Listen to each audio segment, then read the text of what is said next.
Bei Die Abenteuer des Robin Hood erlebt man im Grunde alle Geschichten rund um Robin Hood, Maid Marian und Co. Das Ganze fängt damit an, dass wir erstmal Little John überhaupt befreien müssen.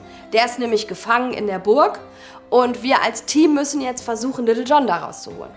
Der Spielplan von Die Abenteuer des Robin Hood ist sehr, sehr außergewöhnlich. Er ist ein bisschen wie ein Adventskalender. Er hat lauter Plättchen eingelassen und irgendwann im Spiel darf man diese Plättchen dann umdrehen oder ganz rausnehmen. Das kann zum Beispiel mal eine Schatztruhe sein. An vielen Stellen tauchen Wächter auf, die man überwältigen kann. Oder Adelige kommen, den kann man dann etwas abluchsen. Und so entdeckt man auf dem Spielplan immer wieder was Neues. Sehr faszinierend ist der Bewegungsmechanismus in diesem Spiel, denn wir haben keine Wege.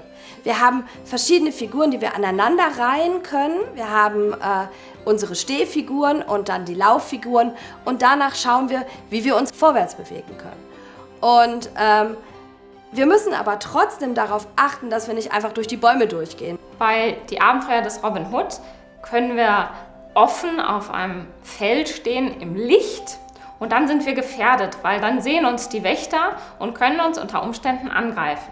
Das wollen wir natürlich nicht, deswegen sind wir immer gewillt, in den Schatten zu laufen, denn im Schatten sind wir sicher. Wenn wir uns zum Beispiel mit Personen auf dem Spielplan unterhalten und die nicht im Schatten stehen, dann werden wir am Ende unseres Zuges auch nicht im Schatten stehen und können halt unter Umständen entdeckt werden. Und dadurch, dass wir mit Leuten reden können oder wir können Sachen untersuchen, finden wir halt Hinweise, wie wir weiterkommen. Wie kommen wir zum Beispiel in die Burg, beziehungsweise wie kommt Little John raus aus der Burg? Ne? Finde ich vielleicht irgendwo ein Seil, was ich irgendwo ranhängen kann, damit er runterklettern kann? Muss ich dafür sorgen, dass irgendwo vielleicht ein Wagen steht, auf den er draufspringen kann? So gibt es immer ganz viele unterschiedliche Wege. Robin Hood hat eine ganz, ganz außergewöhnliche Komponente. Da liegt nämlich ein Buch bei. Ein richtig schön edel eingebundenes Buch mit 2 Bändern, die auch eine Funktion haben.